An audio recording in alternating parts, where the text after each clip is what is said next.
Excelente noite a você, graça e paz em nome de Jesus. Para você que assiste pela TV Unicesumar, pelas nossas redes sociais, sejam também muito bem-vindos. Nós estamos na nossa penúltima celebração do ano de 2025 e já estamos antevendo e antecipando esse dia tão especial do 25 de dezembro, uma data que para o cristianismo é tão fundamental, onde nós lembramos e rememoramos o fato de Cristo ter chegado ao mundo na pessoa de Jesus e trazido para nós a restauração e a redenção eterna. Nós vamos falar um pouquinho sobre isso essa noite, mas antes deixe-me dar um aviso bastante especial para você que ainda não se planejou para as suas férias, talvez. Se você puder se organizar para antes ou depois desse período, porque entre os dias 5 a 16 de janeiro, nós teremos 12 celebrações aqui, nesse lugar, nesse espaço, consecutivas. Cada celebração vai ter duração de 1 hora, onde nós teremos um tempo de louvor, de palavra temática para o dia sobre o tema bússola e depois um tempo de orar pelo mês respectivo. Então no dia 5 nós começamos orando pelo mês de janeiro de 2026, depois no dia 6 pelo mês de fevereiro e assim consecutivamente até chegarmos no mês de dezembro, no dia 16, onde nós teremos uma celebração especial para consagrar todo o nosso ano de 2026. Para você que já participou da campanha 12 por 12, desse desafio que nós apresentamos à nossa igreja, sabe como é proveitoso, maravilhoso e também um tempo especial. E você que ainda não teve oportunidade, se programe e esteja conosco. Será todos os dias às 19h30, com exceção aos domingos que nós faremos nos horários das celebrações. Tanto às 9, 10h45 como 19 horas estaremos orando pelo mês daquele domingo respectivo, tá bom? Fica o convite para você se organizar. Convide as pessoas para estarem conosco. É um tempo bem proveitoso, abençoador e você está convidado a participar conosco e organizar a sua agenda para assim participar. Vamos lá então? Hoje eu quero falar com você sobre Jesus, a linguagem de Deus. Na verdade, o Natal em Jesus como linguagem de Deus. Aliás, a palavra linguagem é bastante interessante e importante para a vida humana, porque todo ser humano nasce com a característica única e singular de desenvolver linguagem. Nenhum outro ser vivo do planeta tem esse atributo, esse privilégio de desenvolver e travar relacionamentos ao ponto de que, através da sua convivência, ele desenvolva símbolos, signos e significados ao ponto de se conectar com os outros e transformar a linguagem em significado. Mas esta linguagem, ela é construída sobretudo pela convivência. Nós não matriculamos as crianças numa escola de aprender a falar. Nós não damos para elas um curso para elas aprenderem a se comunicar. Nós apenas convivemos com elas, porque todo ser humano nasce com a habilidade intrínseca de desenvolver linguagem. Para isso, basta conviver. Você é o resultado disso. Por exemplo, a sua forma de linguagem está relacionada a um idioma específico. A sua língua nativa é o português. Por quê? Por você ter nascido num ambiente de fala portuguesa. Tivesse você nascido nos Estados Unidos, falaria inglês. Ou na França, o francês. Mas por ter nascido aqui, o ambiente te formatou para que a sua linguagem seja associada a isso. Outra questão bem interessante são as suas escolhas vocabulares. O seu vocabulário é muito próprio do ambiente onde você foi exposto. Esses dias eu estava na região nordeste do Brasil, no Maranhão, e eu escutei pela primeira vez a palavra maroca dentro de uma sentença que para mim foi muito estranha. A pessoa disse, o fulano está marocando. E eu perguntei, o que será que significa isso? E eles me explicaram. Marocar é um verbo ali naquela região que significa fofocar, bisbilhotar a vida alheia. Então a gente aprende mais um vocábulo. Mas eu não fui exposto a esse ambiente, assim como também um tempo eu estava em Minas Gerais e alguém disse, olha, não vá sozinho e não esqueça de levar a sua matula. E eu perguntei para a pessoa, por acaso, o que significa matula? E ela disse que são os apetrechos de viagem, muitas vezes também relacionados à comida para a jornada. Então a gente é exposto, geralmente, a um ambiente onde nós desenvolvemos a linguagem. E vamos ficando confortáveis com isso. Você está confortável enquanto eu falo português, você está confortável enquanto eu escolho alguns vocábulos, porque faz sentido a você. E também está confortável com o sotaque, muito próprio do ambiente que nós vivemos. O nosso país, de dimensões continentais, tem uma riqueza demográfica que também se acentua na nossa maneira de falar. Porta, por exemplo, é falado de diversas maneiras. Tivesse eu nascido no Rio de Janeiro, eu falaria porta. tivesse eu nascido em São Paulo, eu falaria porta. E tivesse eu nascido no Paraná, eu falaria porta. Ou seja, nós temos diferentes sotaques que compõem a nossa forma de ser e de agir e ficamos confortáveis nisso. Tanto é que alguém chegando no Rio de Janeiro e falar, olha, você poderia abrir a porta para mim? O cara fala, você não é daqui. Assim como também um carioca visitando o nosso ambiente, e essa porta aberta? A gente também já ficaria falando assim, você também não é daqui.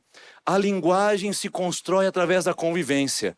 E através dessa convivência nós vamos nos familiarizando, vamos ficando mais à vontade, vamos interpretando melhor, vamos nos conectando. E temos a capacidade de identificar coisas que muitas vezes estão até por detrás dos bastidores, onde às vezes não conseguimos conquistar ou acessar de uma maneira muito específica.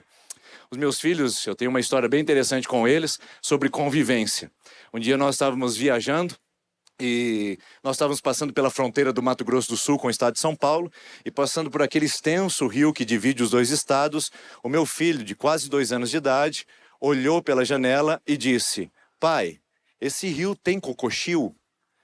Eu olhei pelo retrovisor e pedi para ele repetir. Eu disse, tem o quê, filho? Ele disse, tem cocoxil? E eu perguntei, filho, o que é cocoxil? Ele falou, pai, cocoxil, que fica no rio. E eu comecei então a entrar em uma crise, porque eu não conseguia identificar o que ele estava querendo dizer. A mãe dele perguntou então, você poderia falar mais devagar? O que significa isso? Ele disse, cocoxil. E eu disse, ainda não entendi. A minha filha, que estava para completar 4 anos de idade, no alto da sua maturidade, e já com uma tendência à adolescência, ela respira fundo e faz, ai, assistindo Galinha Pintadinha no seu celular. Ele está falando se tem crocodilo. Ah, é crocodilo, filha? Ele disse, sim, cocoxil. E eu olhei pelo retrovisor e disse, filha, como é que você sabe que é crocodilo? Como é que você identificou essa palavra? E ela disse uma frase que ficou na minha mente e me interpretou muitas coisas em Deus. Ela disse, é porque eu sei tudo sobre a linguagem dos irmãos. Tão bonitinho, né? E é verdade. Porque quando a gente fala a linguagem, quando a gente se expõe à convivência, quando a gente troca informações naquele ambiente, fica mais natural, fica mais simples, fica mais perceptível. Em algum momento, aquelas 2 crianças brincando no quintal da minha casa, ele pega um jacarezinho, olha para ela e diz, aqui está um cocoxil. E ela identifica que aquilo então está relacionado àquela frase que é imperceptível para nós adultos, mas a convivência fez com que ela entendesse. Essa é a mágica da linguagem. Essa é a mágica da convivência. E Deus nos criou para uma convivência próxima e íntima com Ele. A linguagem de Deus foi dada para que nós pudéssemos desenvolver o idioma, o vocabulário e o sotaque da eternidade. Deus trouxe para nós e nos expôs a uma condição para que nós aprendêssemos a nos relacionar com Ele de uma maneira tão íntima, tão próxima e de tamanha convivência, que essa linguagem fosse uma troca semântica onde fizesse sentido para nós estarmos diante dEle e pudéssemos também ter esse acesso e essa convivência tão transformadora e poderosa. Prova disso é a convivência de Deus no princípio da humanidade. Se você olhar em Gênesis capítulo 1, Deus está preocupado em estabelecer uma relação de convivência e de uma linguagem de troca, embora Ele sendo divino e nós humanos, para que a gente pudesse conviver, conversar, nos relacionar e nos conectar. Veja só o texto bíblico. No princípio, Deus criou os céus e a terra. A terra era sem forma e vazia. Havia trevas sobre as águas profundas. O Espírito de Deus se movia sobre a face das águas.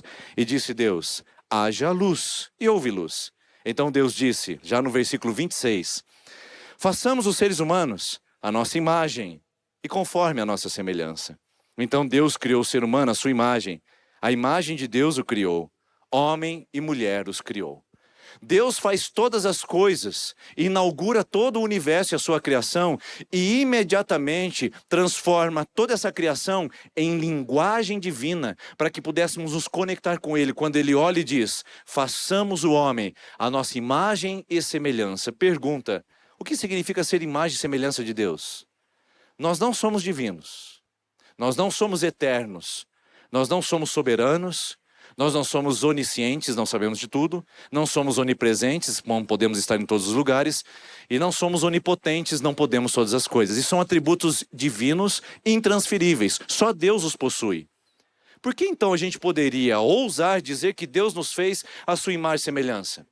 O que significa isso? Significa que a Trindade, desde toda a eternidade, sendo uma comunidade, faz o princípio da convivência se transferir para o nosso relacionamento com Deus. Deus sempre foi 3 em 1, Pai, Filho e Espírito Santo, numa eterna e harmônica convivência. E ele diz, vamos fazer a mesma coisa com os homens.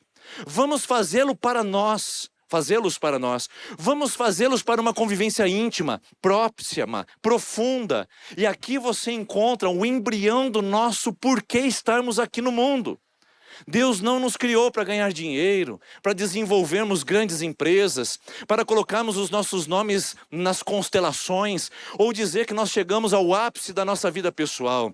Deus nos colocou aqui para convivermos com Ele e desfrutarmos dele. Esse é o princípio. Deus nos colocou no mundo para que a gente pudesse conviver com Ele e desfrutar da sua presença. Essa relação, ela é próxima, pessoal, relacional e íntima. E isso se dá nos detalhes do Jardim do Éden. Um Deus que vai na viração do dia conversar com Adão e Eva. Um Deus que fala e é entendido. Um homem que fala e é ouvido. Uma linguagem que se percebe e que se estabelece. Você consegue ver a riqueza disso? Coloque você, assim como eu, na condição que nós estamos hoje. Tanto sofrimento para a gente conseguir se conectar numa canção. Tanto sofrimento para a gente conseguir se conectar ao coração de Deus. Para a gente poder ser sincero em nossas palavras, sem se preocupar se o outro do nosso lado ou da nossa frente está nos ouvindo. Tanta dificuldade para estabelecer esse relacionamento natural, simples, sem plástica, sem artificialidade. Tanta dificuldade eu tenho para ser eu mesmo com Deus, para eu desfrutar dessa comunhão do jardim, comunhão do Éden, comunhão das delícias. Aliás, a palavra Éden significa delícias, lugar de prazeres. Deus nos plantou nesse mundo para convivermos com Ele e travarmos um relacionamento íntimo, profundo, pessoal, relacional. O problema é que o pecado entrou nessa história. E é por isso que você e eu nos sentimos dessa maneira.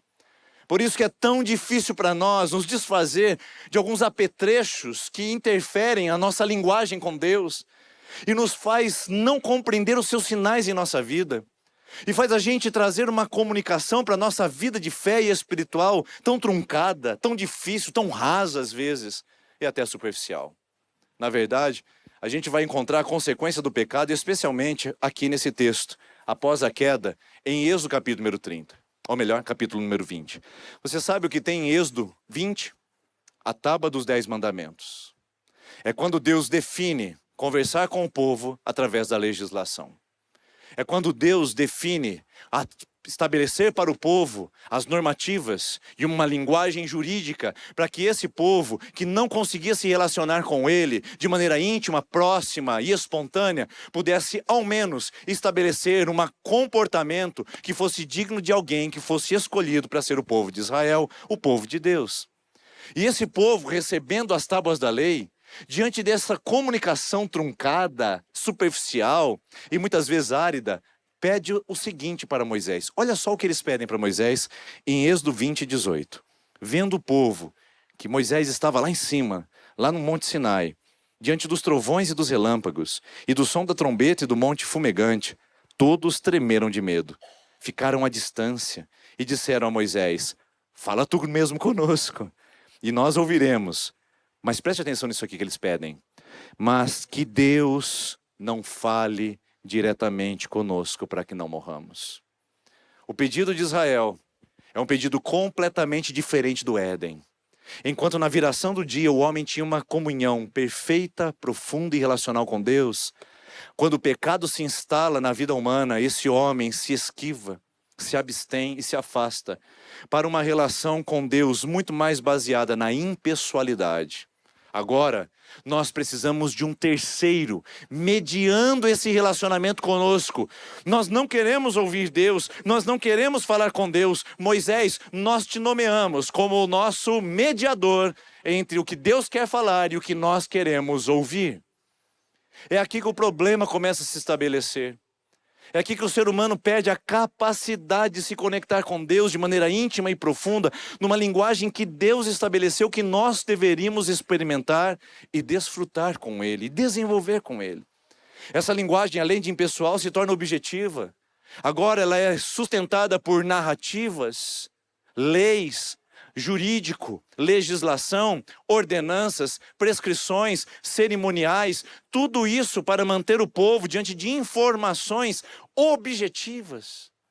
Imagine relacionamentos conjugais baseados na objetividade. Olha, querida, aqui estão os 10 mandamentos do nosso casamento ser bem-sucedido. Coloquei na geladeira, siga cada um desses sistemas e nós seremos felizes, mas não converse comigo. Já pensou um casamento assim? Já pensou uma estrutura relacional assim? Aqui estão os preceitos jurídicos, aqui estão os contratos da empresa. Leia cada uma dos parágrafos, dos incisos, e depois a gente conversa quando puder. Isso não é relacionamento, isso não aprofunda, isso não desenvolve, mas o povo de Israel pediu, nós queremos apenas algo objetivo, que Deus não fale conosco. E por fim, eles pediram algo distante. O texto diz que eles ficaram à distância vendo todo aquele movimento. Nós vamos nos acostumando em sermos espectadores de um relacionamento com Deus. Nós vamos nos acostumando a ouvir narrativa de outros e dizendo que algumas pessoas têm esse privilégio de acessar lugares escondidos e misteriosos com Deus, enquanto que outros têm que se, infelizmente, adequar e até mesmo se satisfazer, se contentando com migalhas, pequenas gotas na aridez da vida espiritual. Você não se sente assim também? Porque muitas vezes é assim que eu me sinto. Às vezes, mesmo sendo pastor, mesmo estando tomado por espaços sagrados, mesmo diante de convivências com pessoas tão santas e tão abençoadas, às vezes eu vejo o embrião de Êxodo 20 pulsando no meu coração, querendo contaminar o meu relacionamento, pedindo para que outro fale por mim, pedindo para que apenas as leis, as observâncias entre o certo e o errado façam sentido. E essa impessoalidade com Deus vai me drenando a fé, vai trazendo aridez à minha alma. E muitas vezes, assim como você talvez, o momento de orar com Deus se torna apenas em momentos formais como este. O momento de estabelecer uma comunicação, uma linguagem profunda com Deus, apenas em momentos especiais como esse que nós estamos desfrutando. Como é que nós chegamos aqui? Chegamos aqui por causa do pecado. O pecado interferiu na linguagem e nós interrompemos a nossa convivência. Por isso, não me admira que o nosso idioma é tão terreno e, infelizmente, tão pouco celestial. Não me admira que os vocabulários que nós escolhemos para a nossa vida são vocabulários de um mundo caído, vindo do mundo da malícia, do mundo do engano, da mentira, da discórdia, da carnalidade. Não me admira que os nossos sotaques estejam bem adequados e bem confortáveis a um mundo que aprendeu a virar as costas para Deus, porque a nossa convivência foi afetada. E quanto mais distante desse Deus, mais a minha linguagem é prejudicada e menos eu consigo interpretar. Tivesse a minha filhinha sido privada de um relacionamento com seu irmãozinho, ela não saberia interpretar uma palavra tão difícil como aquela dentro daquele carro. Talvez seja por isso que muitas vezes você diz que Deus não fala com você. Talvez seja por isso que você diz que Deus está em silêncio. Ou que você não sente a presença de Deus como deveria. Ou que você gostaria de ser igual àquela pessoa que você admira. A verdade não é que Deus está distante. É que você se acostumou, como o povo de Israel, a ver um movimento à distância, a pedir que outro medie, e a fazer narrativas apenas objetivas do seu relacionamento com Deus. Isso é morte. Isso nos destrói. Isso nos afasta. Por isso, se nós temos a convivência com Deus no princípio, nós também temos a convivência com Deus após a queda, e você e eu estamos exatamente nesse espaço. Mas graças a Deus que não para aí. Não para aí porque tem a convivência com Deus após o Natal. Deus, no seu plano eterno, estabeleceu para nós um caminho de retorno. Deus não ficou com os braços cruzados, olhando à distância, um povo que perdeu a sensibilidade com seu coração. Deus não ficou à distância, apenas assistindo como espectador um povo que perdeu o Jardim das Delícias. Ele fez um movimento para que isso pudesse ser restaurado. Ele entrou na história para que isso pudesse ser redimido. E sabe o que ele fez? Ele voltou ao princípio. E João, capítulo número 1, é a narrativa do princípio. Mas agora do princípio com Jesus. Um princípio restaurado, revigorado e renovado. Quer ver? Se em Gênesis capítulo 1 nós temos: no princípio criou Deus os céus e a terra era sem forma e vazia, e o Espírito de Deus pairava sobre a face das águas. João capítulo número 1 nós temos o princípio também. Mas olha como ele escreve, olha como é inteligente a pena desse evangelista. No princípio era a palavra, o Logos. Logos grego e logos judaico, que era uma palavra poderosa, criadora, geradora e sustentadora do universo. E a palavra estava com Deus, e a palavra era uma pessoa. A palavra era divina, a palavra era Deus. Aquele que é a palavra, Jesus Cristo, estava com Deus desde o princípio.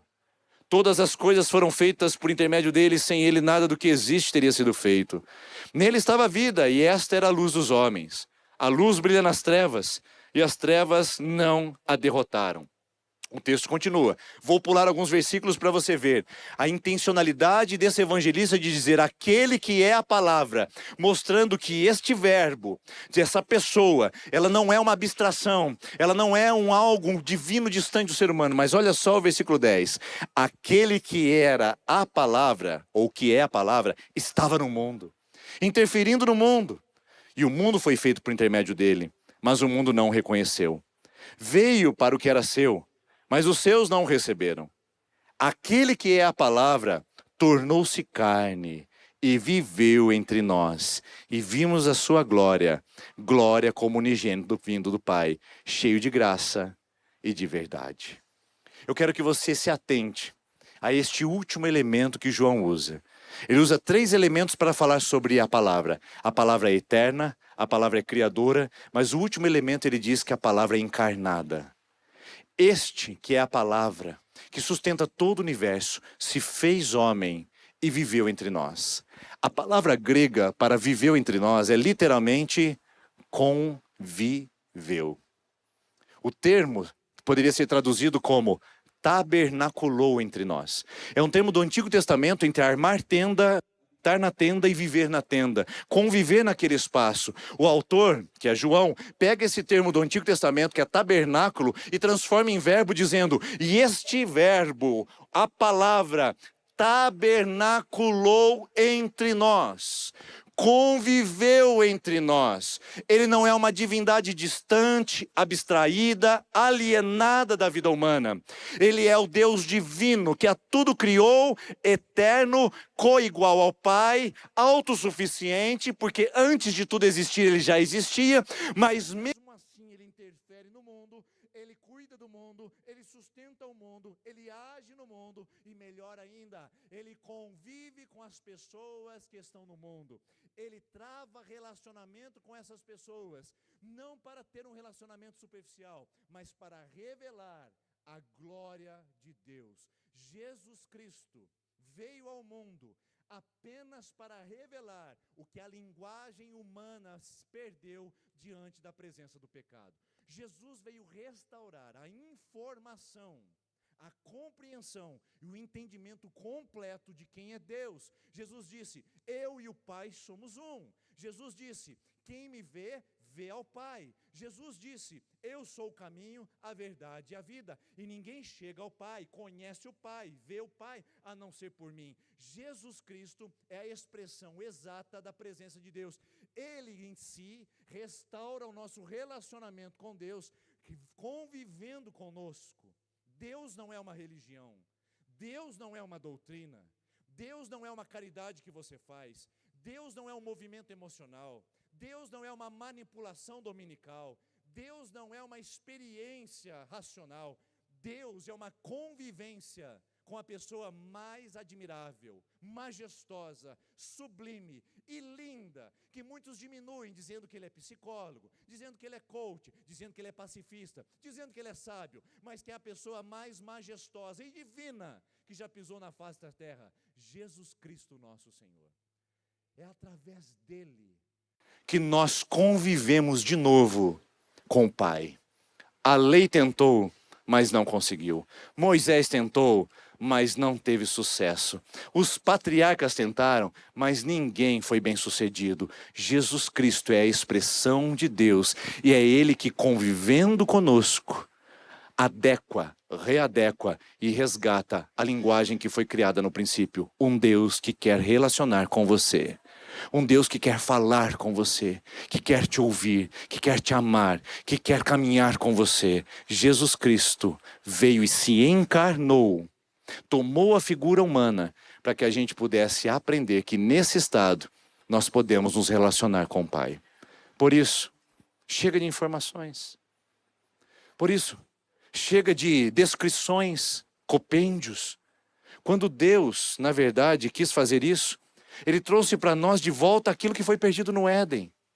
Com Jesus, o nosso relacionamento com Deus não precisa de mediadores. Não precisa de mérito. Você não precisa ser boazinha. Você não precisa estar na igreja. Você não precisa estar dentro de um ambiente santificado.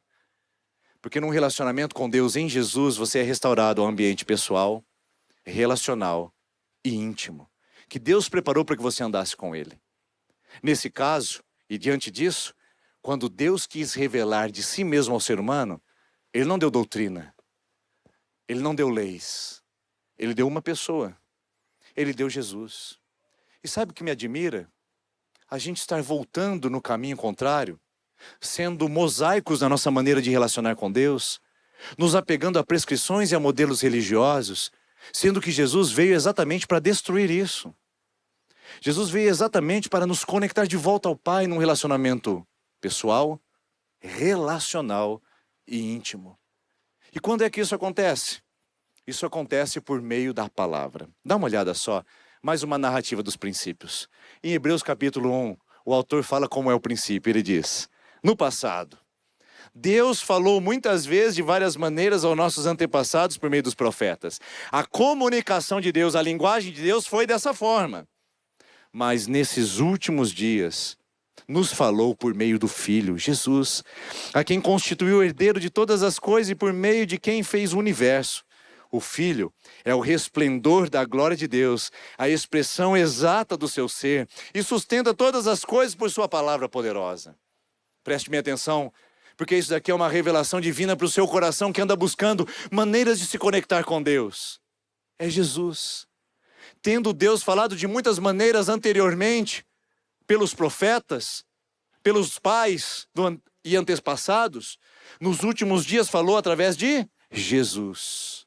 É Jesus quem revela o Pai. Não é o pregador da moda, não é o conferencista internacional. Quem revela quem é o Pai é Jesus. Quem expressa o caráter de Deus é Jesus. Você quer conhecer o coração de Deus? Olhe para Jesus. Quer saber como Deus te trata? Veja como Jesus tratava as pessoas na palavra. Você quer saber como Deus reage diante do seu pecado? Olha como Jesus reagia. Quer conhecer mais dos atributos divinos e imensuráveis da palavra de Deus? Olhe para Jesus. Interprete Jesus, se relacione com Jesus, conviva com Jesus, e a sua linguagem será readequada à linguagem celestial. E você terá o idioma do céu, você terá o vocabulário do reino, e o sotaque de quem anda pela fé em Cristo. Nessa jornada e nessa caminhada, o autor de Hebreus diz: Jesus Cristo é a expressão exata de Deus. É só por Jesus. Não dá para ser igreja sem ter Cristo. Não dá para ter pregação sem ter Cristo. Não dá para ter louvor sem ter Jesus. Não dá para ter comunidade sem Jesus. É Ele quem expressa a nossa relação com Deus. E olha só, preste atenção nesse texto. O texto diz que Jesus é a expressão exata de Deus. A palavra expressão exata de Deus é o termo grego exegese. Quem aqui já fez estudos na área de jurídica ou de teologia, sabe que uma exegese É um princípio importante para você interpretar um texto de uma maneira precisa e clara. Exegese. Jesus é a interpretação precisa e clara de quem Deus é. É isso que nós precisamos recuperar e resgatar. O Natal nos devolve para Deus. Por isso, se o nosso Natal só nos faz trocar presentes, se o nosso Natal enche a mesa de casa com pessoas, se o nosso Natal faz a gente tirar férias maravilhosas com a família e voltar para trabalhar depois, esse não é o Natal que Deus proveu pela palavra dele, porque ele proveu para que o seu Natal te colocasse na mesa com o Rei dos Reis e o Senhor dos Senhores. Que o seu Natal te colocasse numa caminhada próxima e íntima com Jesus Cristo, o Senhor dos Senhores. O seu Natal te colocasse numa comunhão tão íntima e tão profunda que os seus ouvidos seriam aguçados para interpretar a sua doce e suave voz. O seu Natal verdadeiro é aquele que te coloca em movimento para conhecer as batidas de um coração de Deus que morre de amores por você e que não te condena diante daquilo que você pratica. Agora, a verdade é que Natal que a gente chegou. Porque o Natal que Deus providenciou, que fez com que o Verbo se encarnasse naquela manjedoura simples, naquele estábulo fedido, naquele pano maltrapilho de cordeiros, enrolado aquele bebê vulnerável, depois vivendo numa condição de vida humilhante. O Deus que se fez homem, por que ele passou por tudo isso? Para contar uma história bonita, para termos um storytelling de alguém que fez um algo extraordinário, alguém que morreu por uma causa nobre. Não, tudo isso Deus se fez homem para te reconectar ao seu Deus, para devolver a você o Éden, a palavra dele, a presença dele, o amor dele, o cuidado dele, a convivência com ele. Irmãos, nós temos muito mais do que uma religião dominical, nós temos muito mais do que doutrinas presbiterianas, nós temos uma comunhão infindável com o Pai, com o Filho, com o Espírito Santo, que foi dado a nós como presente, para que pudéssemos ter comunhão com Ele e desfrutá-lo para sempre. Aliás, é isso que vai acontecer na eternidade. Se isso não te empolga, provavelmente a eternidade não é lugar para você. Porque a eternidade é conviver com Deus e desfrutá-lo para sempre. Nesse sentido, o que Deus está nos chamando é que a linguagem de Deus não é uma gramática.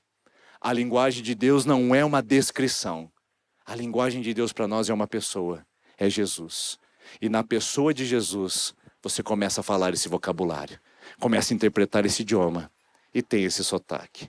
Olha só um pouquinho da nossa história, como é que ela foi. Na criação, você foi criado para esse tipo de relacionamento. Pessoal, relacional e íntimo. Na queda, nós tivemos exatamente o oposto disso. Uma conexão com Deus impessoal, objetiva e distante. E olha só o que o Natal faz com a gente. Esse é o Natal, irmãos. É isso que significa Jesus ter nascido na manjedoura. Não é um presépio, não é teatro de final do ano. É vida com Deus restaurada. É a caminhada com Jesus devolvida a nós. É a viração do dia. O cheiro do jardim voltando nos nossos pulmões, visitando as nossas narinas, aquela sensação de beleza, de justiça, que o Éden foi roubado diante do pecado. O Natal é a devolução de um Deus que quer se relacionar conosco. A gente não pode empobrecê-lo, a gente não pode sucateá-lo, a gente não pode de nenhuma maneira pisoteá-lo. Precisamos devolver essa realidade e enriquecer de novo, porque o Natal é a restauração do princípio. E o João disse, no princípio era o Verbo, e o Verbo estava com Deus, e o Verbo era Deus, e o Verbo se fez linguagem, para que você pudesse se comunicar de novo com Deus. Diante disso, o Natal é a restauração da linguagem de Deus. E só pode ser desenvolvida com a convivência. E a convivência com uma pessoa. Não com uma lei, não com uma religião, nem com uma denominação. Nem por um tempo, nem por um calendário, nem por um período. É com uma pessoa. Você só vai entender a linguagem de Deus se você conviver com essa pessoa magnífica. Jesus Cristo. E se nós convivemos com Jesus, o que vai acontecer? Tem um texto bastante interessante da Bíblia. Pedro e João são homens considerados iletrados e indoutos, ou seja, eram pessoas que não tinham muita desenvoltura, Eram pessoas que não tinham muita aparência. Eles não impressionavam ao estar naquele lugar. Um dia eles foram presos e levados diante do Sinédrio para fazer um depoimento. Mas fizeram um depoimento com tanto amor. Fizeram um depoimento com tanta classe. Escolheram tão bem os verbos, o vocabulário. Desenvolveram tão bem o idioma. Que Atos capítulo 4, versículo 13. Aqueles homens do Sinédrio olham para o outro e dizem: hã? Como assim? O quê? Considerando, diz Atos 4,13, que Pedro e João eram homens iletrados e indoutos, reconheceram que eles estiveram com Jesus. Só isso. Ah, irmãos, que igreja que nós estamos esperando nascer nesse lugar. De pessoas que são reconhecidas, não porque são presbiterianos. Pessoas que são reconhecidas, não porque professam um compêndio doutrinário, mas pessoas que são reconhecidas porque estiveram com Jesus. Como vai ser maravilhoso nós devolvemos para Maringá gente que é vista, percebida e classificada como aqueles que estiveram com Jesus. Gente que por um acaso é da segunda IPI de Maringá, mas que a raiz de tudo é que conviveram com Jesus, aprenderam de Jesus, sentaram à mesa com Jesus, ouviram de Jesus, conheceram a Jesus e transformaram esse relacionamento no ponto de partida das suas vidas. E gente que anda com Jesus, tem jeito de Jesus, né? Tem o idioma do céu. Essa pessoa, ela fica refinada com esse idioma. Gente que anda com Jesus, tem vocabulário do reino. Não, ganância não faz parte do seu empreendimento. Inveja não faz parte da sua vida. Malícia não faz parte do seu comportamento. Porque quem anda com Jesus, quem convive com Ele, os seus vocabulários mudam. Os encontros gramaticais da vida são diferentes. As sentenças e as semânticas se transformam. Porque quem convive com Jesus tem uma vida diferente. Vive o Natal, vive a restauração. Mas sobretudo, quem convive com Jesus tem sotaque de Cristo. Esse sotaque é visto, deixa vazar. As pessoas percebem assim: você não é daqui, né? Você não pertence a esse mundo. Não, eu não pertenço. Porque olha só como eu me visto. Olha a modéstia com que eu conduzo as minhas coisas. Olha só os meus posts, como são discretos e sensatos. Olha como eu trato a minha família. A minha família tem o sotaque de Jesus. O meu trabalho tem o sotaque de Jesus. A convivência com os meus amigos tem o sotaque de Jesus. A minha forma de agir, de comportar, as pessoas veem, tem sotaque de Cristo. E então as pessoas vão dizer como disseram para Pedro e João: ah, o Marcos, a Maria, a Fernanda, essas pessoas realmente estiveram com Jesus. Que assim seja o nosso Natal. Que seja uma restauração de uma linguagem que Deus quer falar com você. Mas você só será hábil, fluente, desenvolvido se conviver com Ele. E não tem outra forma de conviver com Ele a não ser através de Jesus. Vamos ficar em pé? Vamos orar nesse momento? Feche os seus olhos, por gentileza.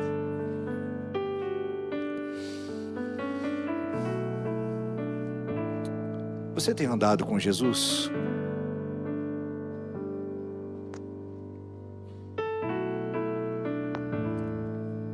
Seu Natal realmente fez diferença na sua vida? Ele te restaurou? Ele te projetou para um lugar que você nunca teve antes? Ou você tem vindo de natais em natais com a mesma vida espiritual? Rasa, impessoal, objetiva, árida. O Verbo se fez carne, minha irmã, e habitou entre nós. A palavra habitou significa que Ele habitou e continua habitando. Não foi um ato feito no passado e irrepetível. Ele ainda continua entre nós. Ele continua com você. Então ande com Ele. Conviva com Jesus. Aprenda o sotaque dEle, o idioma que Ele fala. Ouça a voz dEle. Escute o sussurrar tão lindo da sua meiga voz. Coloque os seus ouvidos de volta atentos a Ele. Volte para a palavra, volte para o seu devocional, caia de joelhos novamente, Olhe para o céu, contemple a sua grandeza, viva com Ele, chame-o à mesa, convide-o para o seu cotidiano ordinário, chame-o para suas experiências extraordinárias. Esse Jesus que quer conviver com você e quer falar a linguagem dos céus. Ele é inigualável, Ele é invencível, e hoje e para sempre reinarás. Vamos cantar essa canção e que você possa clamar a esse Jesus Todo-Poderoso.